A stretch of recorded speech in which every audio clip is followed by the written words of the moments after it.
Today I'm inspired to create a shared moment where we can choose to unplug together from the construct of criticism, judgment, and shame. Many of us have agreed to the idea that we can get it wrong or we can get it right. There's the idea that sometimes life is going right and sometimes it's going wrong. We tend to identify those times it feels like it's going wrong as either our own fault or someone or something outside of us is at fault. What if this is simply just an idea? What if everything is in motion and we are sort of inserting parentheses or brackets into our experience and then giving it the labels of good and bad? Now, there's no irony here. I'm not judging, criticizing, and shaming the activity of judgment, criticism, and shame. There's benefit in all experiencing. A paradigm of control ultimately serves the birth of the desire for a whole new level of freedom. We, the human collective, have lived through co-creating such an epoch of control and suppression that we've actually birthed an extraordinary new vision for heaven on earth. Each cycle of limitation moves naturally into a cycle of expansion. We can see this in a micro scale in our own lives. We tend to judge those periods of limitation as times when we're getting it wrong, and we place judgment into cycles of expansion as getting it right. But this is just a natural and living rhythm of our in and out breath. A cycle of limitation is the cup that must be emptied to be ready to be filled again. This is the true integrity of creation, destruction and renewal in an endless cycle. In this cycle, there's always a holy moment in between each breath. And this is the opportunity to have a revelation of our eternal presence. Our agreement in participating in the construct of criticism, judgment, and shame is our agreement to this cycling of attack and defense. And this is the way we participate in the culture of war. Agreement to this construct creates an internalized shamer, criticizer, and judger. We direct this activity outward onto our world and also inside into ourself. We have a micro-identity who is the shamer, and there has to be then also one who is the shamed. This is curse energy. When we live in this construct, we will long for release. We will tend to seek this release through addictive activities that make us lose consciousness. Sometimes it gets so life force draining that we believe the only solution is to be dead. This activity drains life force because it is an illusion. Truth will give us energy. An illusion needs to borrow our energy to fuel its reality. Truth is the resonant knowing of the nature of the source that creates us. Illusion is the activity of going against our intrinsic nature.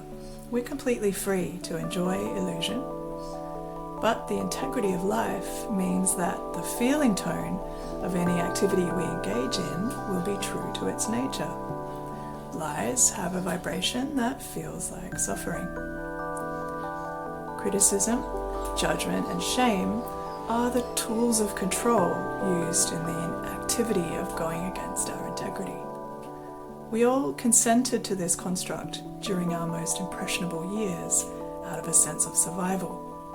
The weight of the storytelling of our ancestors solidified the sense of this illusion as a reality.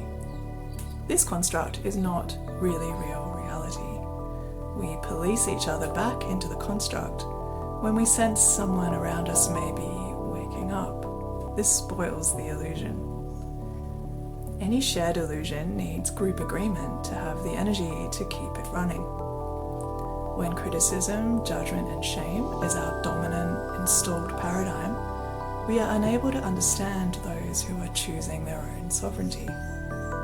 Now more than ever, there's the opportunity to follow the preference for freedom that inspires you, rather than living in servitude to the idea of being safe.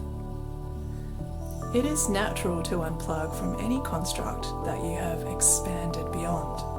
So there's not necessarily any action that's needed here. However, when in consent with a paradigm that is essentially an illusion, we develop an aspect of our identity who polices and protects our consent to that paradigm. A construct has no intrinsic reality, so it needs constant reinforcement from our attention or our consciousness. This is because it is consciousness that is the true source of really real reality. These illusory micro-characters inhabiting our identity are threatened by their own demise. The sense of threat stems from the belief that this construct keeps you safe. You can be certain your freedom consciousness is awakening when, alongside your sense of expansion, there will be a resurgence of your fearful patterns. Picture it this way. A burst balloon makes a very loud bang. This is simply the return of trapped energy to wholeness. In this way, micro-identities formed to protect illusions will make a lot of noise on their way out. The actual irony here is that it is the agreement to the paradigm of judgment, criticism, and shame that creates the idea of wrongdoing. The idea of right doing creates the idea of wrongdoing.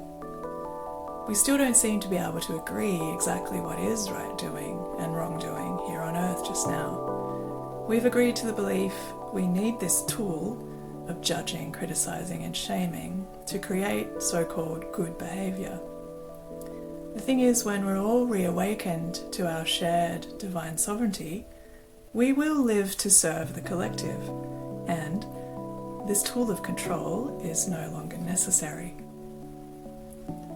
To ease the transition out of this illusion of judgment, criticism, and shame, we can make a declaration of intent to live in alignment with our integrity and freedom. If you'd like to, you can speak the following along with me if you want to create a ritual to release agreement to the idea of original sin and make this declaration of freedom. I am returned to divine wholeness. I am returned to divine wisdom. I release the illusion of doing it wrong. I release the illusion of doing it right. I release the human collective from getting it wrong. I release the human collective from getting it right. I am returned to my true identity. I am divine consciousness. I am returned to my ultimate sovereignty. I am inspired to serve the collective. I am returned to wholeness and unity. We can gently retrain ourselves to the truth of unconditional love. We can do this through noticing our self-talk and introducing the alternative we prefer. If you hear your identity activity telling you you're doing it wrong, that you're an idiot, that you're a loser, that you're incapable, inquire politely, and who are you? The truth here is that there is no one with any inherent authority judging us. The truth is that all experience is valuable to our divine consciousness. As consciousness incarnate, we get to choose the experiencing we prefer. If you're done with the game of judgment, criticism, and shame, unplug it. Your natural sovereign essence will flood into the space created. Big love to you, my dear human family.